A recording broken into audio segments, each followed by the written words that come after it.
This is Richard Kuslek with GMCstream, and today we're interviewing Stefan Gardenfjord. Is that correct? Did I say it correctly? If I did, Stefan Gardenfjord. Okay, good. With the Swedish Space Corporation. And thank you very much for joining us. Thank you. Really appreciate it. Today is March the 13th, and we're here in Washington, D.C. at the Satellite Conference, the 2018 conference, one of the largest satellite conferences in the world. And so GMCstream would like to again welcome you, Stefan. It's so good to meet you. Had a good chance to chat before we began to sit down and talk. So can you tell us a little bit about your background and your company's mission? Okay, certainly, Richard. Nice being here, having this opportunity. So I've had the benefit of working in the IT services industry for basically a quarter of a century, more than 25 years. So everything from software development and application management, infrastructure management, and services within the IT sector. I spent most of my time in a company that ended up to be a British or UK PLC, publicly listed company called Logica. Today it's CGI out of Canada. When I joined that company, it was a small company, probably less than 300-400 employees. When I left, we were 40,000 people in 40 countries, providing services all across the spectrum of IT services. Now, working in the space industry, there are actually tremendous similarities between what has happened in the IT services sector or in the IT sector as a whole with what's happening in the space industry today. So I feel quite inspired, enthusiastic about the opportunities that I see ahead of us in the space industry, drawn upon some of the similarities and experiences that I have from the IT sector. Well, that's really a great introduction. And I have a figure here, about 830 million young people are representing more than 80% of the youth population in about 104 countries are all online. Everyone is really into the internet. How will this affect your future plans to focus on broadband and mobile data and voice services, and also satellite services, if at all? Well, a couple of reflections on that. The first one is it's probably more interesting to note the fact that there is another billion of youth and another half of the population on this planet in another 100 countries that are not yet online. And I think one of the fundamental things that the development in the space industry is bringing today, especially through the concept of small satellite constellations, is actually providing access to broadband services and internet access for the half of the world's population that don't have that access today. So that's definitely going to have an impact on us as a company and on the industry as a whole. Obviously, a lot of the usage of internet today is a natural way of life for all these people that you mentioned. But the impact of as many people being brought online, I think, is going to be tremendous. That's one aspect of it. The other aspect is, by doing so, we actually finally get a global coverage, and that's going to open up for a wide range of new applications that we haven't even heard of today. As far as usage of space-based applications for other industries. Today, we're obviously very used to and acquainted with the sort of agencies around the world launching a lot of very exciting space programs of which we are taking great part. And then, of course, you have the SATCOMs business, which is the only, so far, really commercial sector where commercial companies are actually making money out of that in a commercial sense. So with this capability, I think what we are going to see is that a lot of other industries are going to find a natural opportunity to develop their services to their customers, or their products to their customers, through the utilization of space-based applications. And I think that's going to have a dramatic impact on the space sector as a whole, and it certainly represents a huge opportunity for us as a company. That's really a great answer. And I was kind of wondering, why is the Swedish Space Corporation one of the leading global providers of advanced space services. I didn't know this, but maybe you can enlighten us. Okay, so first of all, we are what I call a pure play service company. We didn't used to be that. We have a history of actually building, I think it's 7 out of the 8 satellites that have been built and launched out of Sweden, not actually launched out of Sweden, but satellite missions sort of run out of Swedish stakeholders, so to speak. So we have a legacy of technology development and hardware and satellite build and all that, but we have basically a non-existent home market for space services. So 95% of our services are actually outside of Sweden, even though we are a Swedish company. But we decided 5 years ago to focus on advanced space services, because we felt, again with similarities drawn from the IT sector, that there is an opportunity for companies to focus solely on that arena. And in the IT sector we saw that early on. The hardware manufacturers, when all that products became commoditized, they moved into services, higher value-added services. That's the connection with the customer. We saw that hadn't really happened yet in the space sector, so we decided to go for that space in the industry.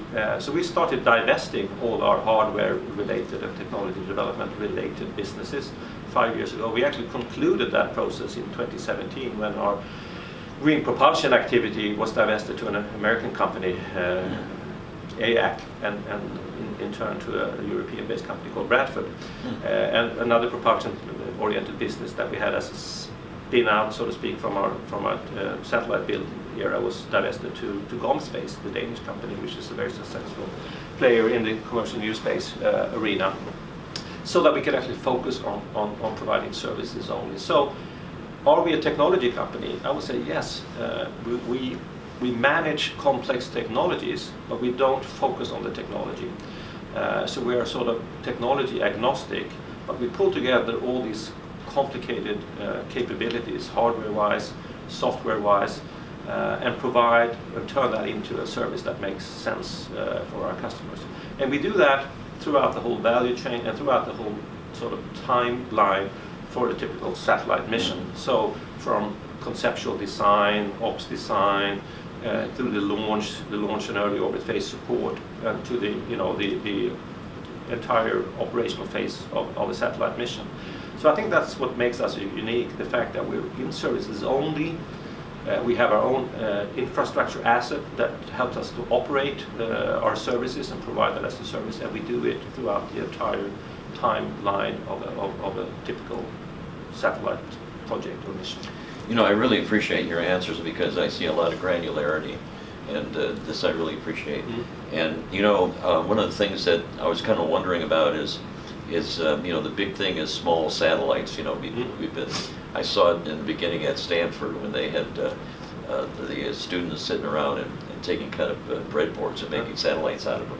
So I'm kind of wondering about, can you tell us a little bit about the range of services that are optimized for communication with small satellite constellations in LEO orbit? This is the big thing coming, Well, again, similarity from the IT sector. I was very much active in the IT sector when everything was based on mainframes and centralized computing, big data centers, and then we had mini computers and servers and so forth, and then of course the microcomputer, and then the network actually became the computer in a sense, and that's really what's happening now in the space sector. So from the bespoke one-off projects of big satellites, we're now in the phase where we have a multitude of satellites, and it's the magnitude of the constellation itself that creates the redundancy and builds the overall capability of the service that it's intended to produce. In our world, where we come from, obviously we have been servicing the mainframe, if you will, the large kind of satellites, and we will continue to do so. Many of these satellites are going to be in service for a long time. But we are gradually moving more and more of our services towards the constellation. So, in that sense, I think there are many things that we can provide. I would say primarily two things. Of course, the satellite communication. So everything around the launch and early orbit phase support and the TT&C, the commanding of the payload and the operations of the satellite and the download of data. And we're talking massive volumes of data. So there's a lot of development going on right now where we will be developing our services, our ground stations, new frequencies, optical communications, to be able to handle that. I mean, we are looking at capabilities whereby actually we're going to be achieving more data bandwidth, downloading it from the satellite to ground, than we're actually managing it on once it's on ground. So that's a very, very interesting development. So our services around communication capabilities, the ground segment communication capabilities for the small sat constellations is enormously important. We see huge opportunities there. Another part of our business, which we haven't talked about, is in fact that we are operating basically Europe's only, at least European Union's only, space center, which is the Esrange Space Center, which is one of the world's largest ground stations as a whole, but it's also a launch site where we have been for 50 years launching. Where's that located? It's in northern part of Sweden, towards Norway and Finland. So it's latitude 68. Okay. So it's about 200 kilometers north of the Arctic Circle, and it was built there actually by the predecessor of the ESA, ESRO, European Space Research Organization, in the 60s, to provide access to space for European scientific purposes when the space race was going on between the East and the West. And we have owned and operated that space center since 1972. And we launched large sounding rockets from there. The largest one is called Maxus. It takes about 800 kilos of payload up to 800 kilometers. So that's twice the altitude of the International Space Station. Now, our ambition is to use that infrastructure and that capability and that know-how that we have as a trajectory to actually be able to launch small satellites. Okay. So we are closely monitoring, and here at Satellite Meeting with launch vehicle providers as well, which we also do on other occasions, to discuss the opportunity to actually provide us with the launch vehicle that we as a launch service provider can actually launch from Esrange. And we have some concrete plan to being able to do that by the end of 2021. So that's obviously also something that is directly applicable for the small sat constellations. Now, what we see with OneWeb as an example is that the traditional large launch vehicle will take the initial constellation and populate that, inject that into orbit, but there will be a huge replenishment need.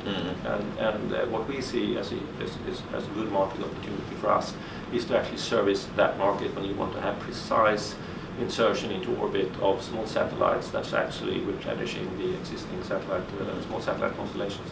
So that's another area where we think that our services are aimed at and geared for the small sat constellation part of the business. Yeah, that's really a great answer, because you just answered question number 8. Okay, right. Thank you. I don't have full track on your question. You did good. Okay. What broader range of services and applications are you planning for in the next 3 years? I think you mentioned some of that. Yeah. So obviously the small sat launching, that is a big program, which is also strongly supported by the Swedish government. So that's definitely an area.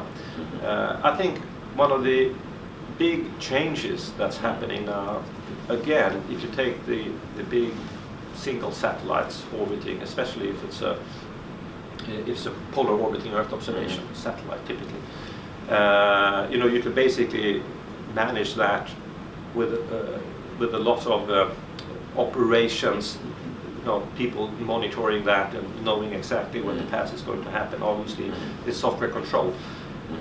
But it's just impossible to manage that if there are thousands of satellites above you. And so the whole scheduling and the whole service concept needs to be redesigned from scratch. And that's where we are spending a lot of effort in doing that, and we're already bringing to market some of the initial phases of that, whereby the customer can actually just online schedule a pass. It will be all automated. So we're doing a lot of software development, and software development means a lot of automation. It means introducing artificial intelligence and machine learning, because it has to be software monitored and operated and highly automated, because of cost, of course, but also for the sheer volume of satellites that are in orbit that needs to be monitored. It has to be highly automated. So that's definitely an area. If I was to mention a third area which we are looking into, and that is, of course, as these small sat constellations come in operations, they need to be operated. And I know for a fact that a lot of these companies, they're very much focused in the beginning of their business concept, on their spacecraft and all that. And the operational phase is not as exciting, one could say. So at the end of it all, I think there's a huge opportunity for us to actually take the expertise and the knowledge that we have and the infrastructure, and actually build capabilities to operate the satellites themselves. We are operating satellites already today, the traditional kind of geostationary satellite. But extending that capability to actually operate small sat constellations, it would be a natural sort of trajectory for us to take, and we are definitely looking into that. Great. Well, this is perhaps I'm just kind of curious, and one is, why did you pick Horsham, Pennsylvania for your American communication hub? Actually, there's a story about that. Unfortunately, I didn't have a chance to meet him myself, but the founder of our US business was Pete Conrad. So he was the astronaut, the third man to walk on the moon. Oh, really? And he founded Universal Space Network in the 90s, mid-90s, second half of the 90s. And he happened to live in the area. And that's the way it all started, and the first customer was NASA, and a lot of our legacy business has ever since been with NASA, but now obviously a lot for the defense sector and for a huge range of other customers. And that's why we ended up there. So it's just a coincidence, one could say. But that's where we are now. USN is SSC Space, US Inc. Sure. But we're very proud of the history. We have the conference room called Pete Conrad Conference Room in Horsham. But we actually also have a hotel suite at the Australian Space Center called the Pete Conrad Suite. Oh, wow, nice. To honor our connection with him. It makes us really proud. Well, we're kind of at the end of our brief conversation. I'm wondering if you have any other comments. It's really been great listening to you. You have such depth of understanding, and giving us a real open window into the Swedish Space Corporation. Do you have any other comments? Well, one comment I could make is that basically every day as I get out of bed, I pinch my arm, because it feels such a privilege to be part of the space industry as it is now evolving. I mean, if you look over the last 3 decades, no single trend or capability has been more important to the social development and business development as information technology. It had and to our way of life. And of course, everything about internet, and that's a big thing for people, generally speaking. What's happening now is that we see a convergence of IT and space, and a lot of the small sat constellations are basically just bringing the IT infrastructure up into space to get the global coverage, to provide access to the second half of the population on this planet that don't have that today. OneWeb is a good example of that. But also the global coverage, which I mentioned, is going to, I think, generate tremendous opportunities for other industries, for agriculture, for automotive, for insurance, for finance, and so on. And I think the thing that is really going to make this happen is not what we sort of invent from inside of the space industry. It is what the people inside the other industries come up with as ideas that could promote and support their business going forward. And that's really what's going to, I think, trigger a tremendously important development of the global society, the way we live our lives and the way business is conducted on a global basis. And that feels really good to take part of that development and hopefully make a contribution to that. Well, you know, this has really been, you know, from my perception or my feeling, it's been very inspirational. I thank you for spending time with us. And again, GMCstream TV wants to thank you very much. Thank you, Stefan. Thank you. You bet. Thank you.